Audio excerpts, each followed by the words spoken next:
जय भीम, जय भारत, जय संविधान। सभी का जो सभागार में आए हैं सभी का मैं स्वागत करता हूं, बहुत बहुत नमन करता हूं, बहुत बहुत धन्यवाद। आप लंच के बाद अभी यहां पर उपस्थित हैं और बड़े ध्यान से सुन रहे हैं। जो खेती से रिलेटेड आज का टॉपिक है हम लोग रखे हैं। अभी जो आपने सुना, जो समस्याएं सुना, अभी जो इकोनॉमी है, पैडी इकोनॉमी और कैटिल का, डेयरी का जो समस्याएं था, तो अभी ये फील किया जा रहा है कि कुछ पॉलिसी चेंजेज होना चाहिए। अगर एग्रीकल्चर सेक्टर और अलाइड सेक्टर का कुछ प्रमोट करना है और इसको प्रॉफिटेबल बनाना है तो पॉलिसी चेंजेज ज़रूरी है। नेक्स्ट स्लाइड लगाइए। नेक्स्ट, ये क्यों ज़रूरी है? पॉलिसी इंटरवेंशन ज़रूरी है क्योंकि 90 करोड़ लोग हैं इसमें लगे हुए एग्रीकल्चर में। पॉलिसी चेंजेस ज़रूरी है क्योंकि 60% जनसंख्या इसमें इन्वॉल्व है। पॉलिसी चेंजेस ज़रूरी है क्योंकि इसका जो जीडीपी में योगदान है साल दर साल घटता जा रहा है। जो 90s में 40 हुआ करता था, 70s में 40% हुआ करता था, वो 90 में 27% हो गया और अभी करीब 17% है। तो योगदान जो है जीडीपी में कृषि का साल दर साल घट रहा है। इसीलिए क्यों घट रहा है? पॉलिसी का इंटरवेंशन का ज़रूरत है। ये सब चीज़ें इसी तरफ इंगित करती हैं। इसमें जो अलाइड सेक्टर है उसमें small, medium, land owners, labourers, ये सब शामिल है और ये 90 करोड़ लोग हैं। तो 90 करोड़ जो लोग हैं नेगेटिव रिटर्न में अपनी वेल्थ का नाश कर रहे हैं, संपत्ति का नाश हो रहा है, फ़ायदा नहीं हो रहा है। और यही लोग पॉलिसी का चेंज का ज़रूरत है, इसीलिए क्योंकि यही लोग जो प्रोड्यूसर्स हैं वो दे आर बीइंग एक्सप्लॉयटेड, वही एक्सप्लॉयटेड हो रहे हैं। प्रोड्यूसर एक्सप्लॉयट हो रहे हैं और एज कंज्यूमर भी एक्सपोर्ट हो रहे हैं। प्रोड्यूसर जैसे गन्ना किसान है, वो मिन्नतें करता है गन्ना डालने के लिए, पर्ची देने के लिए शुगर मिल पे।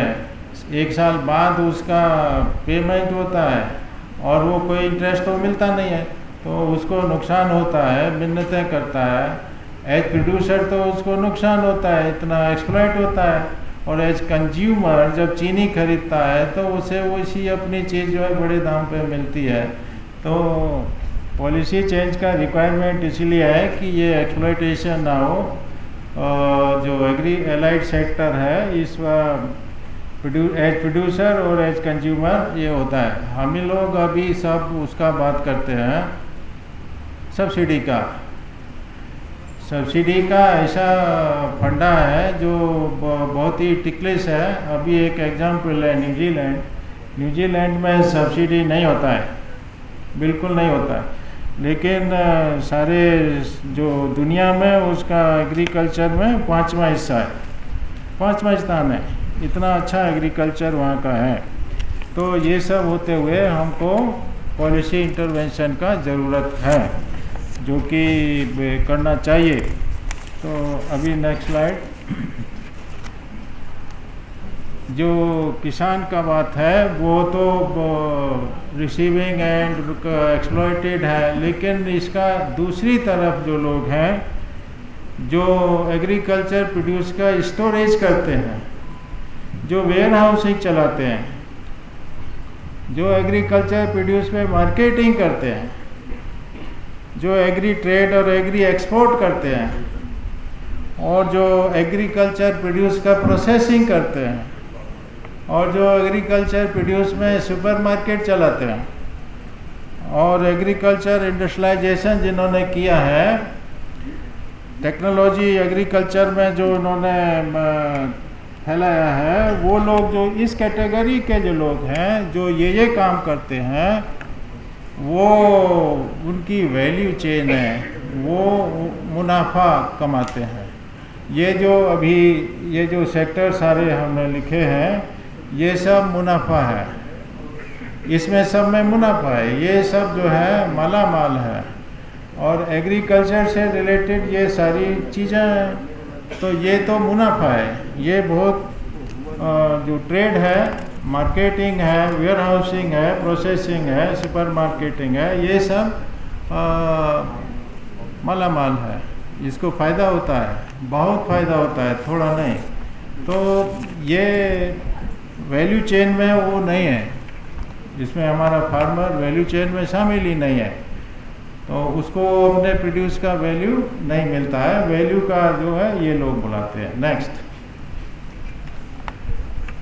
अब पॉलिसी चेंजेस क्या चाहिए हमको, नीडेड पॉलिसी इंटरवेंशंस। नंबर 1 है इसमें प्राइसिंग। प्राइसिंग कैसे होता है, आपकी प्रोडक्ट का प्राइसिंग जो MSP बोलते हैं, मिनिमम सपोर्ट प्राइस, लेकिन उसमें कॉस्ट ऑफ प्रोडक्शन, आपका कॉस्ट अभी देखिए जो दो उसमें पहले की जो रिप्रेजेंटेशन हुआ है, उसमें कॉस्ट ऑफ प्रोडक्शन तो MSP में शामिल नहीं होता है, वो शामिल होना चाहिए। इन्फ्लेशन, कितना महंगाई बढ़ा, वो शामिल होना चाहिए, नहीं होता है। दूसरा उसका रिस्क फैक्टर, जैसे वेदर है, मार्केट का रिस्क फैक्टर भी है, शेल्फ लाइफ स्पॉइलेज भी हो जाता है, वो भी शामिल नहीं है। क्वालिटी, जैसे बेसिक क्वालिटी लगा लिया इन्होंने। अब धान जो है, चावल 20 रुपये किलो भी मिलता है, 200 रुपये किलो भी मिलता है, तो ग्रेडेड दाम तो नहीं होता है। बाज़ार में तो MSP एक ही है, तो वो उसको कहाँ तोलेंगे, कैसे लगाएंगे। तो क्वालिटी का MSP कहाँ है, क्वालिटी जिसको बोलना चाहिए QSP, प्रीमियम।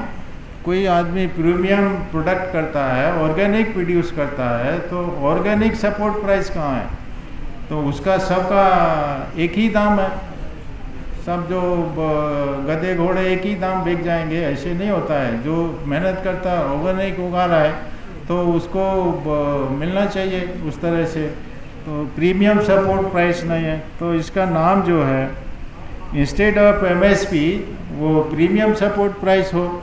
तो इसमें देखिए अभी जो एग्रीकल्चर प्रोड्यूस का प्राइस सेटल होता है, उसमें कॉस्ट ऑफ प्रोडक्शन नहीं होता है, इन्फ्लेशन नहीं होता है, रिस्क फैक्टर इन नहीं होता है, क्वालिटी जो है वो फैक्टर इन नहीं होता है।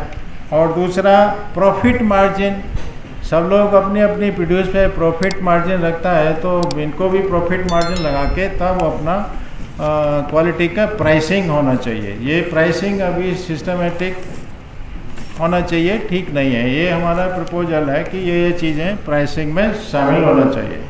नेक्स्ट, दूसरा हमारा प्रपोजल है कि जो किसान इंडस्ट्रियल डेवलपमेंट एरिया बने हर डिस्ट्रिक्ट में, जो हाईवेज के बराबर और डिस्ट्रिक्ट हेडक्वार्टर के लगभग आसपास हो, 15-20 किलोमीटर पे 100-200 एकड़ ज़मीन एक्वायर करके, और वहाँ पर किसान इंडस्ट्रियल डेवलपमेंट एरिया बनाया जाए, और वहाँ पर फार्मर्स कम्युनिटी को अलॉट किया जाए। जैसे इकोनॉमिक जोन बनाते हैं, तो हर डिस्ट्रिक्ट में ये कोई मुश्किल नहीं है, इतना एकड़ ज़मीन सरकारी खाली होता है, उसको एक्वायर करके वहाँ पर ये अलॉट किया जा सकता है, और किसान इंडस्ट्रियल डेवलपमेंट एरिया बनाना चाहिए।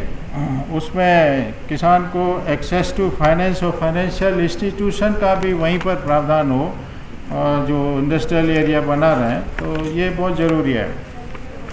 नेक्स्ट, अब इस बिजनेस एरिया में क्या होगा, किसान इंडस्ट्रियल डेवलपमेंट का जो एरिया है उसमें क्या शामिल होगा, क्या क्या एक्टिविटी वहाँ होंगी। बिजनेस एक्टिविटी जो होंगी उनको स्टोरेज फैसिलिटी, वेयर हाउसिंग बनाया जाए, ताकि जो ऑक्सीजन के लिए किसान को कीमत अगर कोई रखना चाहता है, रोकना चाहता है, तो वहाँ स्टोरेज कर सकें। अभी स्टोरेज की जो समस्या है किसान को बहुत बड़ी है, उसका फ़ायदा दूसरे लोग उठा रहे हैं, वो स्टोर नहीं कर पाता है। तो स्टोरेज फैसिलिटी उस किसान इंडस्ट्रियल डेवलपमेंट एरिया में हम लोग प्रपोज करने जा रहे हैं, वेयर हाउसिंग का। दूसरा है कि प्रोसेसिंग यूनिट बने उसमें, जैसे अभी बताया फ्रूट वेजिटेबल वगैरह पेरिसेबल जो गुड्स है किसान की, वो उसका यूज नहीं कर पाता है। उसका एग्जाम्पल हम बताएं, एक हमारा तरफ एक है गुलावठी जगह है, तो वहाँ पर बाज़ार बंद था उस दिन। एक लाला जी अपना दुकान के सामने डंडा लेके बैठा हुआ है, तो पूछा गया क्यों बैठा है साहब, आज तो छुट्टी है, बाज़ार बंद है। तो उन्होंने बताया कि साहब मैं इसलिए बैठा हूँ कि कोई अपना जो टमाटर का भुग्गी यहाँ कोई पलट जाएगा, जिसका नहीं बिकेगा वो पलट जाएगा, तो मैं कल को दुकान नहीं खोल पाऊँगा। तो ये हालत होती है, ये तब अभी सबको पता है, लेकिन इसका इंतज़ाम कुछ नहीं है। इसका एक ही इंतज़ाम है पेरिसेबल गुड्स का, या तो और आप वहीं उसी डिस्ट्रिक्ट में, क्योंकि टमाटर जैसी चीज़ और बहुत सारी चीज़ें हैं पेरिसेबल हैं, तो वो ज़्यादा दूर जाने में भी दिक्कत है, नहीं बकेंगी। तो उनका वहीं पर अगर किसान इंडस्ट्रियल डेवलपमेंट एरिया होगा तो वहीं पर उसका प्रोसेसिंग यूनिट को उसका माल चला जाएगा। तो ये बहुत ज़रूरी है, नहीं तो वो किसान का जो है माल बहुत सस्ते में बिकता है और उसको अपनी प्रोड्यूस का कुछ मिलता नहीं है। दूसरा, किसान इंडस्ट्रियल डेवलपमेंट एरिया में एक जो मॉडर्न किस्म का स्लॉटर हाउसेज भी खोलना चाहिए, क्योंकि अभी जो स्लॉटर हाउसेज हैं बहुत दूर दूर हैं।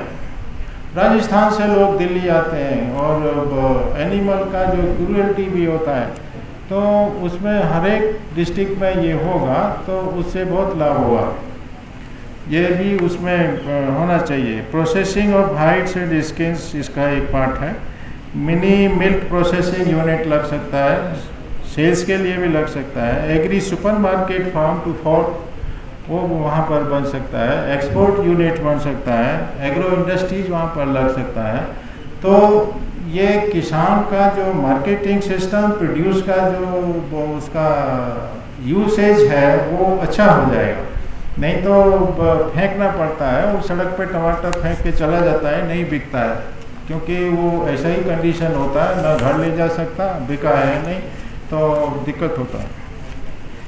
इसके अलावा दूसरा और नेक्स्ट पॉलिसी इंटरवेंशन में हम दूसरे चीज़ भी सुझाना चाहते हैं, जैसे allow private practice of government agri scientist, researchers and officers. हमारे जो गवर्नमेंट के साइंटिस्ट हैं, रिसर्चर्स हैं, एग्रीकल्चर के एक्सपर्ट हैं, हमारा प्रपोजल है कि उनको ये अलाउ किया जाए कि वो अपना प्राइवेट प्रैक्टिस करें और किसान तक जाएं, और उनको जो भी मिनिमम मैक्सिमम रेंज में जो भी जा सकते हैं तो वहाँ अपना योगदान दे सकते हैं। अभी मुझे बताया गया है कि प्रोजेक्ट तो बनता है, लेकिन वो लिमिटेड सा होता है, 2-4 किसान इकट्ठे करके फसल के ऊपर होता है। लेकिन अभी जो है बहुत सारी टेक्निक है एग्रीकल्चर में, जो हमारा जो साइंटिस्ट है अगर जाए उसको अलाउ किया जाए प्राइवेट प्रैक्टिस टाइप, तो उनको खुद को फ़ायदा होगा, किसान को भी फ़ायदा होगा, सस्ता भी पड़ेगा। तो वो गवर्नमेंट को सोचना चाहिए, उसको अलाउ करें। ये हमारा प्रपोजल है। फार्मर्स का एक्सपोजर होना चाहिए, उसका जैसे विजिट करें इंडिया एब्रॉड, बाहर भेजें, सीख के आएँ दूसरे देशों से। अभी जैसे पहले वक्ता बता रहे थे, कहीं उसका फ्लोरिकल्चर का, फ्रूट कल्चर का तो विदेशों में है, लेकिन हमारे यहाँ भी उग सकता है। अभी जो काफ़ी स्कोप हो गया है यहाँ, जो अच्छी किस्म का वैरायटी बनाया है सेब का, अन्ना है, गोल्डन डोरसेट है, अर्मा 99 है, ये सब अपना 45 डिग्री का टेम्परेचर में हो रहा है, इंडिया में हो रहा है। तो अभी विदेशों में कैलिफोर्निया का एग्जाम्पल दें, हमारा भी हो रहा है, हरियाणा में हो रहा है, राजस्थान में हो रहा है, तमिलनाडु में हो रहा है।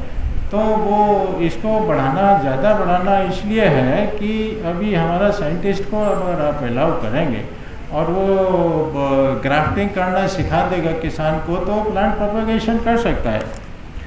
अभी क्या है, मैं एक दिन गया था पासीघाट में, एक हॉर्टिकल्चर का इंस्टीट्यूट है, हॉर्टिकल्चर यूनिवर्सिटी है अलग से, उसका हेडक्वार्टर इम्फाल में है, एक उसका एक्सटेंशन पासीघाट में है, वहाँ डायरेक्टर साहब थे। तो उन्होंने अपना, डायरेक्टर साहब ने देखिए अपना ऑफिस बहुत अच्छी तरह सजा रखा था। उसमें क्या था कि सारा डाटा मैंने इतना पेड़ बना के दिया ऑरेंज का, इतना वैरायटी इतना दिया, 5,000 दिया, 10,000 दिया, वो फिगर डाटा बहुत अच्छा लगा था वहाँ पर, मुझे भी बहुत अच्छा लगा। मैंने एक ही सवाल किया कि साहब ये जो टेक्निक है 5,000, इतना बड़ा अरुणाचल प्रदेश है, 5,000 पौधे आपने दिया, बड़ा मेहनत करके दिया होगा, ठीक है, लेकिन इसको किसान को ये टेक्नोलॉजी ग्राफ्टिंग करना, बडिंग करना, एयर लेयरिंग करना, ये कितना सिखाया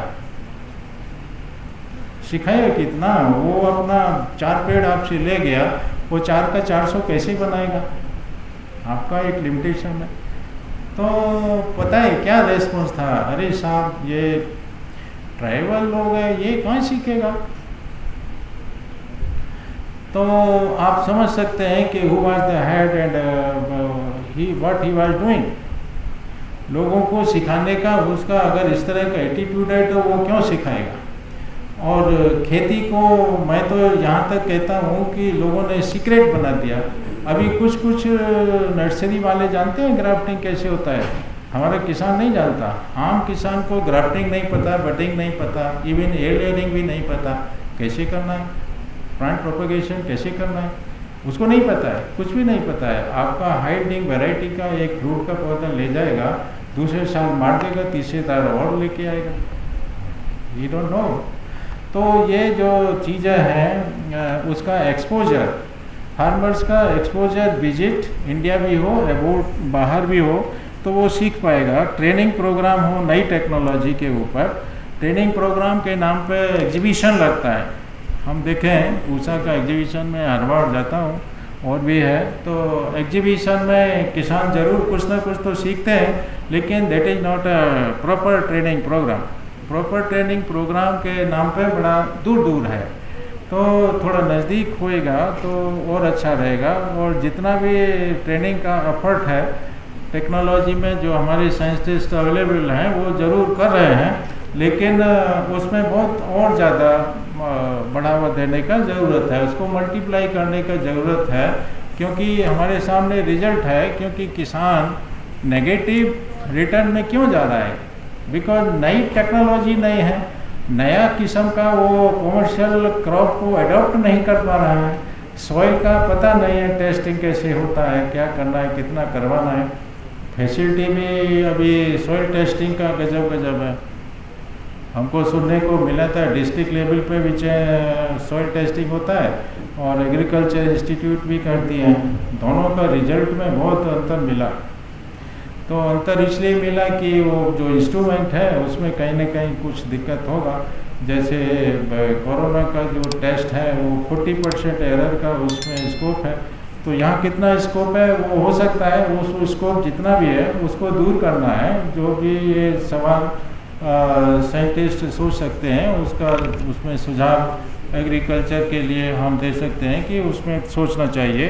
तो ट्रेनिंग प्रोग्राम अगर बनेंगे, नई टेक्नोलॉजी जो आती है, नई टेक्नोलॉजी में जो हमारा इंस्ट्रूमेंट्स है, एग्रीकल्चरल इंस्ट्रूमेंट, माइनर इंस्ट्रूमेंट, बहुत छोटा इंस्ट्रूमेंट, अपने यहाँ अभी उनका प्रोडक्शन प्राइवेट हो रहा है, सरकारी तो हो नहीं रहा है। तो क्या सरकार अगर बनाएगी तो प्रॉफिटेबिलिटी थोड़ी मार्जिन कम होगा तो अच्छे रेट पे और अच्छी बनाएगी तो होना चाहिए, वो क्यों नहीं कर रही है? प्राइवेट लोग कुछ बना रहे हैं इंस्ट्रूमेंट जो है, सरकारी नहीं बनता है, तो टेक्नोलॉजी लाना चाहिए नया। दूसरा इंटरवेंशन इसमें हम ये चाहते हैं पॉलिसी चेंजेज की प्रोड्यूसर्स कोऑपरेटिव्स बने, प्रोड्यूसर्स कोऑपरेटिव बने, उनका गिल्ड बने या चैम्बर बने, कोई फोरम हो जिससे प्रेशर ग्रुप उनकी आवाज़ कोई सुने। तो वो कोऑपरेटिव को प्रमोट करने का बहुत ज़रूरत है। Bank, financial institutions, extension centres, loan proportionate to district deposits जैसे अगर वो बनाएंगे तो उनको लोन की सुविधा क्या है अभी पता नहीं है। देखिए MSME का जो सेक्टर है उसमें या गवर्नमेंट पॉलिसी में कहा जाता है 25 लाख तक कोई कोलेटरल नहीं चाहिए। लेकिन आप अगर यूपी के हैं, वहाँ का रेवेन्यू डिपार्टमेंट बड़ा अपडेट है। आप भूल एक पे जाइए और ऐसे ही रैंडमली कोई खसरा नंबर डाल दीजिए, आपको मिल जाएगा कि 2.5 लाख ट्रैक्टर के लिए लोन लिया था, उसके लिए 20 बीघा ज़मीन उसकी बंधक बनी हुई है। कितने? 2.5 लाख ट्रैक्टर के लिए लिया और 20 बीघा ज़मीन बंधक है। तो क्या ट्रैक्टर मशीन इक्विपमेंट में नहीं आता है? किसान क्रेडिट कार्ड जो बनता है उसके तहत देते हैं उसको। क्रेडिट कार्ड ऐसे ही बनता है जैसे बड़े बैंक, प्राइवेट बैंक का कार्ड हो। 1 साल के अंदर अदा करना है और उसका इंटरेस्ट है 2 बार देना है और 1 साल के अंदर पूरा अदा कर देना है। जैसे क्रेडिट कार्ड होता है, 1 महीने तक आपने पेमेंट नहीं किया तो इंटरेस्ट का रेट बढ़ जाएगा। इसी तरह किसान क्रेडिट कार्ड का चक्कर है, तो वो ठीक नहीं है। उसमें दिक्कत क्या है, जैसे ही किसान क्रेडिट कार्ड का वो 1 साल में अगर 2.5 लाख लिया है, नहीं जमा करता है, तो उसके बाद जो है लैंड माफिया की कार्रवाई शुरू हो जाती है। लैंड माफिया जैसे कोई ज़मीन खरीदना चाहता है और एक बैंक का डिपार्टमेंट, एक रेवेन्यू डिपार्टमेंट, तीनों मिलके उसके घर पे नोटिस चिपकाएंगे कि आपने दिया नहीं, और चिपका के फ़ोटो ले आएंगे और नोटिस भी उतार लेंगे। तो उसको पता ही नहीं चलेगा कि मेरे को आरसी कटा हुआ है, मेरे को नोटिस मिला हुआ है, उसको मिलेगा ही नहीं, पता ही नहीं चलेगा। ये 3 लोग शामिल होते हैं उसमें। तो 20 बीघा का अंततः नीलामी हो जाता है। और नीलामी भी इस तरह होता है कि नीलामी का भी नोटिस चिपकाया जाता है, फोटो लिया जाता है, छुटा दिया जाता है और फाइल में लगा दिया जाता है और नीलामी हो जाता है। तो 20 बीघा ज़मीन जो है 2.5 लाख के कर्ज के बंधक बनाई हुई थी और पता चला कि 4 साल बाद वो नीलाम हो चुकी है और नीलाम वहीं आसपास के लैंड माफिया ने अपना थ्रो अवे प्राइस में ले लिया। तो आदमी अब जब उसका अपील का टाइम ख़त्म हो जाता है, उसके बाद उस पर वो कब्जा करने की बात करता है कि अब तो अपील का टाइम भी ख़त्म हो गया। तो फिर जब किसान अपीलेट अथॉरिटी के सामने फिर गिड़गिड़ाता है कि साहब मेरे को तो बताते तो मैं 1 बीघा ज़मीन बेच देता, तुम्हारा कर देता, मेरा 20 बीघा बंधक है। तो उसको बताया नहीं जाता है। ऐसे बहुत सारे लैंडलेस बना दिए गए। लैंड माफिया ऐसे जो लोग चतुर लोग हैं वो लोग ऐसे करता है। तो ये जो फाइनेंशियल इंस्टीट्यूशंस का जो किसान को फाइनेंस देने का सिस्टम है, उसमें बहुत ज़्यादा सुधार की ज़रूरत है। तीसरा, हम लोग इसमें देखिए अभी पॉलिसी इंटरवेंशन में 2 बात नहीं करें तो पूरा नहीं होगा। वाटर एंड एनर्जी मैनेजमेंट, जो पानी है अभी जैसे असम बिहार में कितना ज़बरदस्त पानी जो है बाढ़ नुकसान कर रहा है, खेत खलिहान सब उजाड़ दिया। तो it is not only sheer waste but havoc. और दूसरी तरफ क्या है, दूसरे इलाके हमारे ऐसे हैं कि वहाँ 10 मील तक लेडीज जो है पानी सिर पे ला रही हैं, या कहीं महाराष्ट्र के कई इलाके में सूखा पड़ रहा है, कहीं ड्रिंकिंग वाटर नहीं है। तो राजस्थान का बुरा हालत है। अब ज़माना आ गया है, हमारे यहाँ भी पॉलिसी बनी थी गार्डन प्रोजेक्ट वाली, तो उसको आगे बढ़ाना चाहिए, वो जोड़ना चाहिए कैनाल सिस्टम से या टनल सिस्टम से, वो सबको जोड़ के बनाने का टाइम है। वाटर मैनेजमेंट, वाटर तो लोग एक्सपोर्ट करते हैं तो हम उसको मैनेज नहीं कर पा रहे हैं। तो ये वाटर मैनेजमेंट बहुत ज़रूरी है खेती के लिए, इसके बिना खेती ठीक से नहीं होगा। दूसरा, एनर्जी मैनेजमेंट बहुत ज़रूरी है। अभी उसमें आपको देखेंगे सब लोग अपना मैनिफेस्टो में डालता है बिजली माफ़ करेगा। तो बिजली जो है का प्रोडक्शन कैसे होगा? सोलर की बात करते हैं, सोलर को प्रमोट करेंगे, रिन्यूएबल एनर्जी प्रमोट करेंगे और आपको ग्रिड में डाल दीजिए, आपको भी फायदा होगा, ऐसे आप सुने होंगे।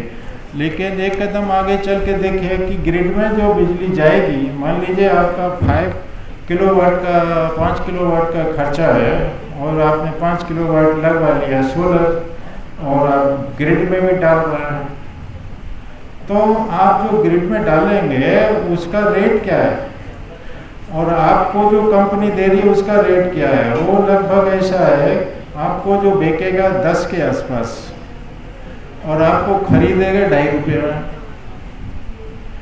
तो हम ये सोलर को प्रमोट कर रहे हैं या डिस्करेज कर रहे हैं? तो ये पॉलिसी इंटरवेंशन इसमें ज़रूरी है, क्योंकि आप खाली ग्रिड की बात ज़रूर करें, लेकिन उसको थोड़ा सिंक्रोनाइज करना होगा। अभी दिल्ली में भी पता कर लीजिए किसी से कि खरीदते किस रेट पर हैं और हमको किस रेट पर देते हैं, तो उसका रेट बहुत अंतर है, जबकि बराबर होना चाहिए। अभी शुगर इंडस्ट्री वाला किसान के लिए इतना 1 साल में देता है, शुगर इंडस्ट्री कभी घाटे में नहीं जा सकता। वो बहुत ही उसमें इतना बाई प्रोडक्ट है, कई किस्म का बाई प्रोडक्ट है, वो घाटे में नहीं जा सकता, लेकिन उसको घाटे में दिखाया जाता है। शुगर वाला कभी भी दूसरे की बिजली यूज नहीं करता, अपनी बनाता है शुगर इंडस्ट्री, और अपनी के साथ साथ वो परमिशन भी मांगता है कंपनी वालों से, और जो अथॉरिटी वहाँ बिजली सप्लाई करती है कि भाई हमें परमिशन दो, पास के गांव में सस्ती बिजली दे देंगे। तो शुगर मिल वाले को सस्ती बिजली बेचने के लिए परमिशन नहीं मिलता है। सस्ती कैसे दे देंगे, जो हमारा बाजार खराब करेंगे आप। तो ये नहीं करने दिया जाता है। तो हमारा मानना है ऐसे छोटी छोटी नहीं है, ये बड़ी बातें हैं जो डिस्करेजिंग है, वो इंटरवेंशन की उसमें बहुत ज़रूरत है। वाटर एंड एनर्जी मैनेजमेंट कृषि के क्षेत्र में बहुत ज़रूरी है, ये मेरा कहना है। आपका आपने सुना बहुत धैर्यपूर्वक, आपका बहुत बहुत धन्यवाद। थैंक यू, शुक्रिया।